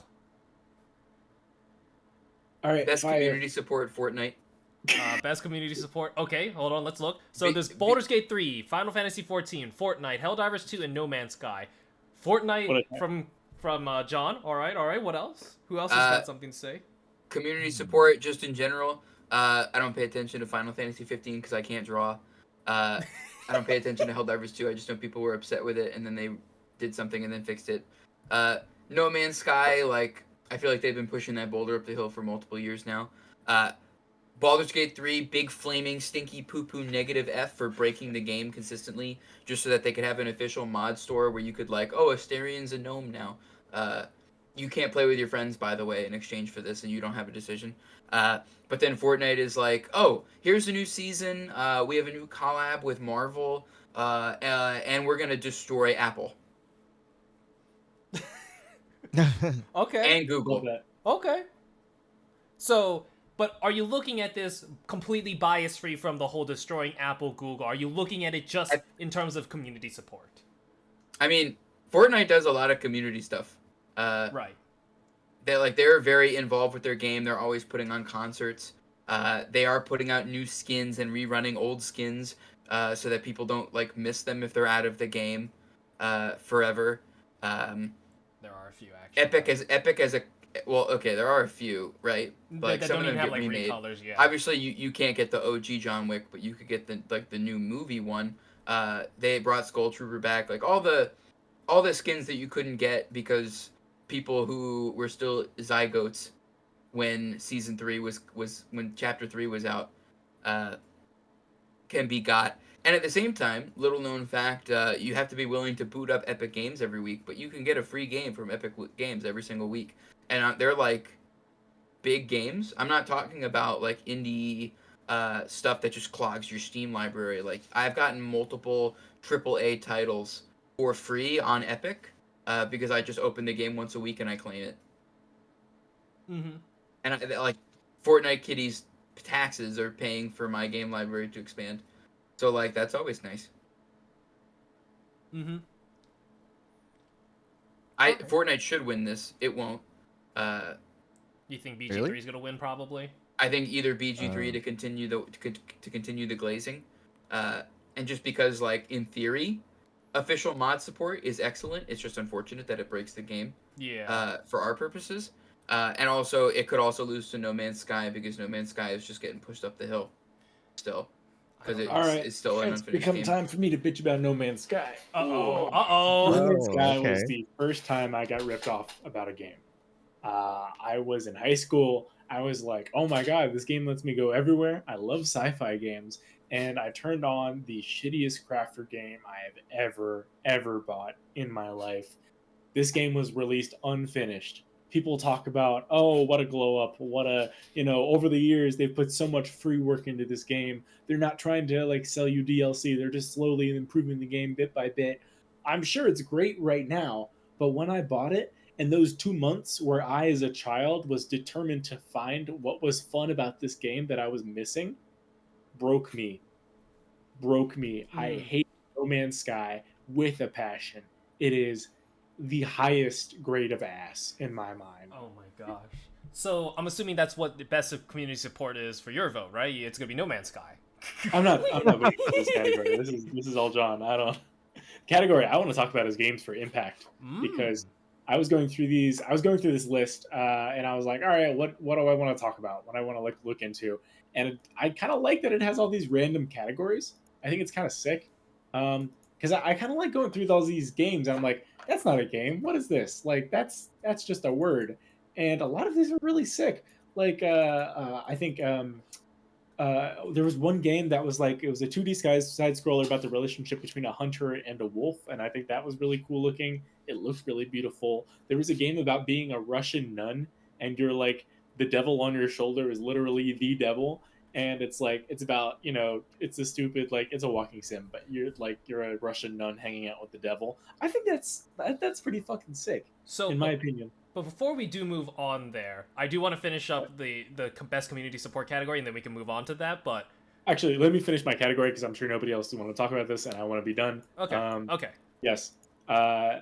Sensuous Sage Hellblade looks good. Done. For games for impact. I didn't know. Right? I didn't know that existed. This Neva game. Yeah. Neva with that gonna wolf say, looks really cool. I'd never heard of it, which was very strange. Never I heard of it? don't know exactly what they mean by games for impact. I don't know either. So on If it's because of it's because of social impact. But like this is a varied section, and I appreciate that. Yeah. None of the games listed here are listed anywhere else except for Senua's. Neva is also elsewhere, but for games for impact, it's a thought-provoking game with a pro-social meaning or message. So, Okay. yeah. I don't know if Life is Strange Double Exposure should be there, but that's besides the point. Well, is that a remake? Isn't that like 6th entry for Life is Strange? I thought it was the 4th or 5th. There's a lot of those But games. I don't know. I I don't don't keep know, track 'cause- correctly. Well, I do. I think it's worth. I actually don't know. I can't confirm or deny. But the Life is Strange brand is sort of an anthology series at this point. It's not with the same characters anymore. Okay. Double Exposure does actually Peppers- have the same character protagonist from the first game. Okay. Okay, so we got Chloe or whatever. Yeah, it is the closest to a direct sequel, but most of the games are anthologies. This was the only like technically sequel game, quote unquote. I actually played Life is Strange recently. I think it was pretty good. Life is Strange is awesome. We don't talk about that ending though.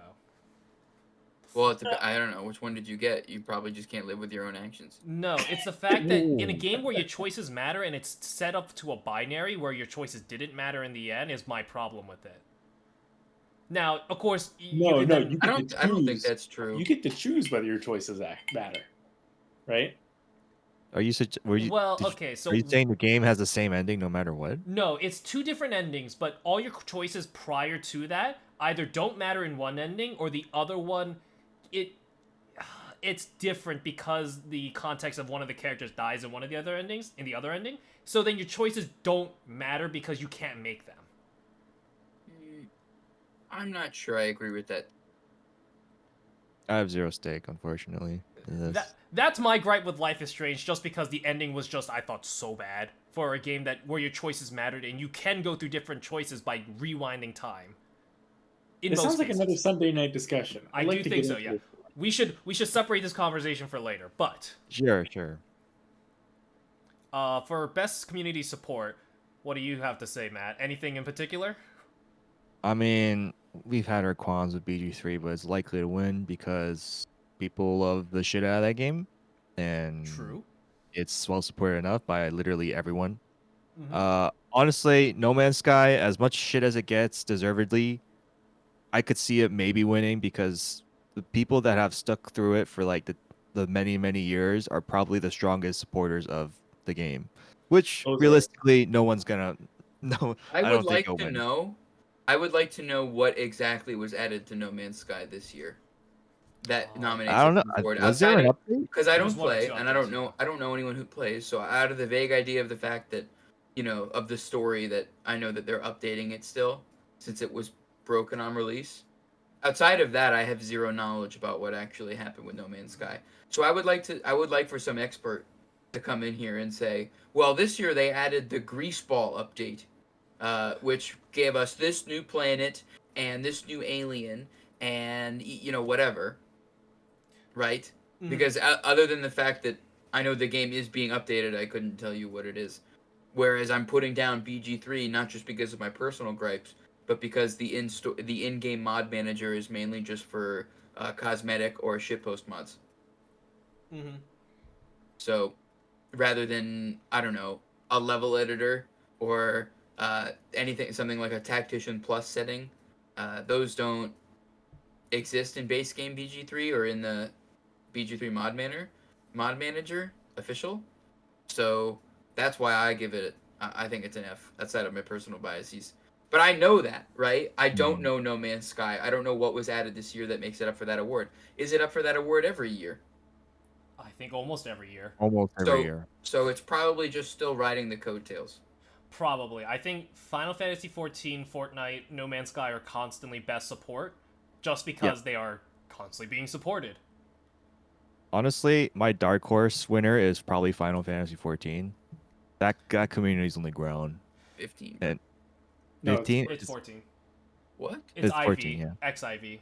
it's Okay, the good. I'm add-on. not blind as hell. Yeah, no, 15. 15's Noctis, and the car crew. Right, yeah. But John. literally, any one of these can win except for Helldivers 2. I only hear bad things. Okay, no. So, there was a span of time where Helldivers 2 was constantly nerfing things without really buffing other things, but recently, as in like the last like 3-ish months, they have been making good changes. I will say though, I personally want that game to win, but I do understand why people don't want it to win or don't say it can't win because of the first like 2-3 months where they literally just did not buff much. And I will say the state of the game was a little bad. But if there's anything where I think you could say it has best community support, it'd be Helldivers 2 because the community was like, hey, the game's a little bit not fun right now. Could you fix that? And they said, okay, we'll fix it. And that's my opinion. Because yeah, sure, Fortnite does the concerts and it constantly is doing the same thing, but it hasn't done anything new, right? Because it's still going through the same coattails of Battle Pass concert, collabs, but hasn't done anything new. But I don't know if there is anything new you could do with Fortnite. That's That's That's fair. not I true. suppose. Fortnite is adding new game modes all the time. But how many are people actually sticking with? So, okay, I know this year in particular they added Lego Racing, I forget, Festival, the Rock Band game mode. They did add those 3 modes. I will give it to them. But I can't credit them for having the game maker because fans do make a lot of the popular game modes. 1v1s is a decidedly community-run thing. mhm. Epic has zero interest in running 1v1s. But they added Lego, they added racing. They're still doing the concerts. They're still doing they added Rock Band. We're constantly getting not new cosmetics because who really cares about that, but we're constantly getting new weapons. They brought back no build. They're shaping the island around the composition like they're doing stuff. Right, They're doing stuff. but that's what they've already been doing, right? In the same vein that Final Fantasy XIV keeps adding new content, but it's not. It's new content, but is it new to the game? Is what The Lego mode is a survival game. Yeah, It's completely different. right. So yes, I don't know. Cause I know Lego gets semi updated, but I don't know if it's as updated as say like the my base. personal friends who still play the game don't like the Lego game mode. They're not interested in it. Yeah, But like people play it. I guess. Rock Band as a concept exists certainly, but Rip Rock Band. it's new. Like it's Mhm. it. There's the only way to play Rock Band right now is through an emulator. Yeah, this is true. So I don't know. I think it's worth mentioning. And then of course my feelings about Epic as a parent company. I just think very highly of them. That's my argument for why Fortnite should be here. Okay. But at the same time, everything else on this list really doesn't belong here either. Anyway, so we had what was it? Best Impact, Games for Impact. I'm gonna go with you here. I've only heard of 3 of these games, the last 3, and the first 3 I did not hear about. Closer, The Distance, Indica, Neva. I've never heard of those 3. Anybody got a particular race for any of these games for Impact? No, but I would play them. I would play these games. Yeah, I think that I think it's a great way to get more games in attention. I think that a lot more of the categories should be like listed like this. I'd like it if games could only be nominated for like 3 categories. Mm-hmm. That way, we would get a far more like interesting spread of games. I could see that. Well, anyway, any other categories anybody wants to talk about in particular? I'm glad Honkai Star Rail isn't up for best mobile game. But do you know what Wow. is though? Hold on, wait. a minute. Well, yeah. No, the reason it's not is because they wanted to put up ZZZ instead, which is crazy because it's even deader than HSR. But I think it's time we have. We have the conversation that Honkai had at Loki had a terrible 2024. Yeah. Yeah. No, I stopped playing and then continue playing and stopped playing But, like, more than like last year. What does it say about this category when the best mobile? You have 5 up for best mobile game. You have AFK Journey, which I'm completely judging by the cover of the book. Balatro, which belongs there, even though it's not a made-for-mobile game. It's just a port. Trading Card Pocket, which came out a week ago. That game has been out for a week. Do you know how much money it made though? I don't know. Money talks. That invisible hand talks. You have fucking Woowa, which I don't keep up with, but I think when it launched there was some controversy with it. Well, it just ran awfully, but I think they fixed most of those issues now. Very Hey, poorly so optimized. it should be in the fucking community support. Yeah. And then ZZZ, which I can't handle because I'm a Wookiee boy. Oh my god. ZZZ is just not... So, when it first started, it had an interesting concept, gameplay premise, but the new characters that keep getting released don't make it very interesting. It's honestly... Did it have an interesting concept to begin with? Well, yeah. I don't know. Okay, look.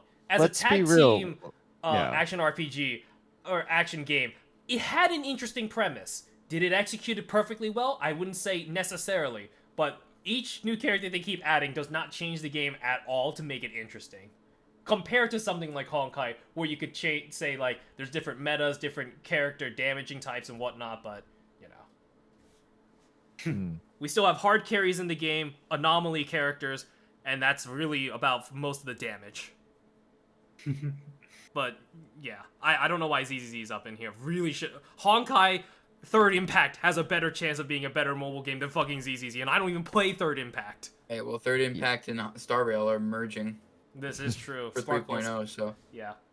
Hey, Game Awards is coming out on the 12th, right? Therefore, we got a week and a half of up-and-coming Exilium going to be taking the top spot for mobile. It can't. Oh my god. Not at this point. It's too late. Nominations are closed. For obviously reasons, but... Now, next year. Hold your breath for next year, but not this year. I don't even... This game might be ass. I'm not going to put my neck out on the line for something. I just need a gacha game to play. I'm ready. You're an addict. Best mobile game is a rough category. It's probably Balatro. Let's be real. Honestly, if Pocket was nominated this freaking quickly, it could probably win. As disappointing as that'd be. Probably. Yeah. Like, there's no way. It's just like, oh, we want this to win. Yeah, let's add it in there. No worries. No worries. Jeez. So I want to talk about most anticipated. Okay. All Let me right. find the most anticipated. Okay, there we go. All right, I'm all in. I'm all fucking in, boys. I'm all fucking in on Monster Hunter Wilds. Did you Yeah, mean know Grand me? Theft Auto 6?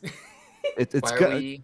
GTA 6 is gonna win, unfortunately. But like, I know. I have like the freaking like tinfoil hat on. There's no way they release this game in 2026 or 2025. It's gonna be 2026. I'm not saying this to be a hater. Yeah. Why are we giving awards to games that aren't out yet? I don't. They do this every year. Yeah. That's Why a are we really good giving point. awards to games that aren't out yet? We're like giving the MVP trophy to NFL draft picks. They don't exist yet. Why are we giving them awards? Like for hype?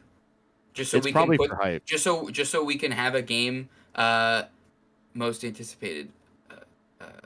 Most anticipated. Just so that fucking Death Stranding 2 on the beach, the copies that you buy at GameStop used for $6 can have the big sticker saying most anticipated game. Why are we giving awards to games that aren't out yet? I don't know, So but they do this. in a true Game Awards fashion, it shouldn't be here. But I think for a community little, hey, what's the most anticipated game? Let's see what the community says. I think it's a fun reward. Come on. But as an actual game award, No. yeah, let's get real here. It really shouldn't be here. But if as a community award, just to see like what's the most anticipated, I think it's cool for the novelty's sake. I think that it should be a different category. This isn't an award. This is a poll. Yeah, and I Yeah. I would agree with that change in denomination of it. I'd agree with that. That being said, if this is a poll, I gotta say I'm pretty excited for Monster Hunter Wilds. Gonna be a good Yeah. one. Of course, I know a ton of people are probably really excited about Metroid Prime 4. I'm surprised Silksong isn't on this list. Well, it would be winning that every fucking year, cause it's still like second or third most wish listed game. I would assume that it has to have a release date for it to be eligible. I think that is the case. Well, Well, technically, but like, Silksong didn't have a release date, so. But that's why it's not on the list. Well, it was on a list the one time. It didn't still have a release date either. So Oh. yeah, And it didn't win? it won. No, it fucking won. Oh, I'm confused. I don't know if it was put Is- on this so- list. So it's not on the list because it's won already. Yeah. Okay. And if Okay, they I were to think I try got to it put it now. on it here every single year, I still think it would win. Except for when GTA 6 comes out, because that game's probably going to win. Let's get real here. God, we all know GTA 6 is gonna win Game of the Year no matter what. Every GTA wins Game of the Year. It could be really bad. It could No be really, way. really bad. There's no way. The hype's going There's to no make it. way. It's going to inflate the score, and then on 'Cause top if- of that, GTA games are not bad. They're never bad, but they're never sometimes exceptionally good, maybe. But it's going to be the They're online never mode that bad, makes the yeah. money. And if they fumble it, they're gonna be in bad spots Oh for yeah, it's multiple years. Yeah. I don't know. It'll be So, fine. I'm not a GTA gamer, They're but gonna be like fine. Yeah. people will love this game. Yeah. Mhm. It's been loved since it was conceptualized when they released 5. Because people were like, "Oh, I can't wait to play 6." That's just how it is. Yeah. And don't let this most anticipated game stuff distract you from the content creator of the year award. That Pekora bought a fucking monkey.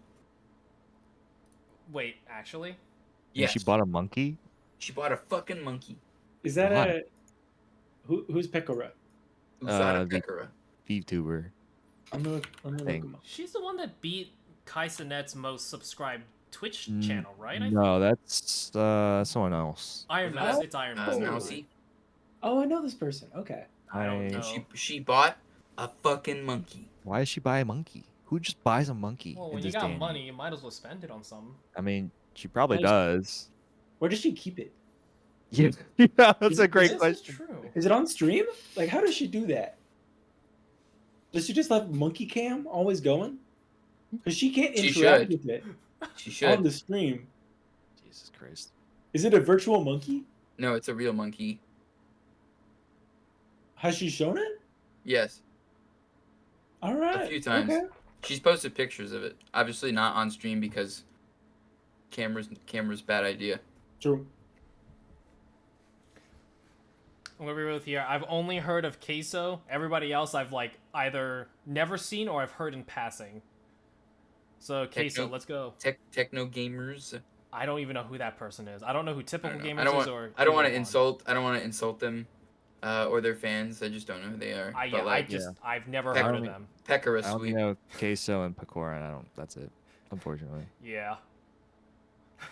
Pekora sweep, I guess, for this group. Best esports athlete. It's crazy how they list 5 people and then Faker, Faker. Yeah. Faker, like future PM of South Korea. Literally. Come on, man. Oh, I haven't heard of any of these people except for Faker, and it's because that's Faker. Yeah, come on. Yeah, like you have to be Isang-hyuk. under a rock, and you're Isang-hyuk. not adjacent Didn't to any gaming to not hear a Faker. Like, didn't Faker not have to do military service? Yeah. yes, I mean, when And you're BTS did have to do military service. No, they got out of it too. But I got out of it too. no, Okay. two No. members are currently in the military yeah, I think they were exempted, but I think they opted to go to do it anyway. anyways. Yeah. Yeah. Wow, I didn't know that. Actually, respect. Faker Yeah. more respected than Because the biggest thing is that if you don't do your military service, if you're like a celebrity and you don't do it, unless you legitimately everybody knew you had a problem before going into the military, it's seen as dishonorable essentially. So like yeah, if you could barely walk before you're coming of age, and you as a celebrity was like, yeah, I can't go to the military, nobody would bat an eye. But there's some people that try to get out of military service, and let's just say that they are not known anymore. They're out of public sight. So I'm yeah. not too sure what you said, but I'm sure it was facts, brother. Yeah, man, you're dropping a little bit. Oh, son of a bitch, that's part of the night. Okay, well, all you need to know is that most celebrities opt to do in military service because it's good for their image, basically. Yep.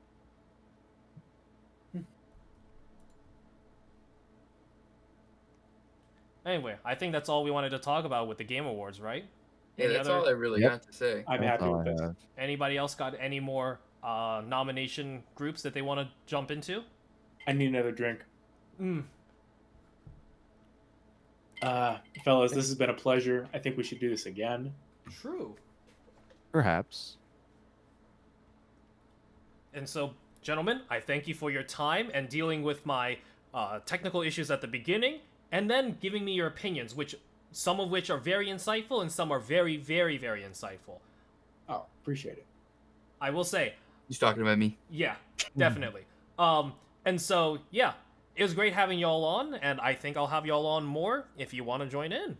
I know for at least the actual TGA, we probably will want to get together and go with our thoughts about the game. With the nominations. Yeah. But yeah, I'm looking that'll forward be to a it. separate time, though. Silk Song this time for sure. Silk Song this year. Otherwise, I'm going to cry. We'll see. We'll see. Silk Song drops off the face of the earth, but Metric comes back into the limelight. Dread and Prime 4. I'm so thankful, but at what cost? At what cost? Drop a comment down below if you want Silk Song to be released at this year's TGAs. Also, drop a comment if you think it should be the TGAs or just TGAs. This is true. Subscribe to this channel if you don't want me to come back. 0 Nice. subscriptions added. John, you're gonna make my numbers look bad. No, they're gonna subscribe. Trust. Trust? Okay, trust. Yeah, I hope everybody has a nice day. We'll see y'all in the next Math Star 2 gaming news. Bye. All right. Bye. Take care. Okay, stop dabbing. Get out. No, I'm just gonna remove you from this cast. I'm not getting invited back. Not at all.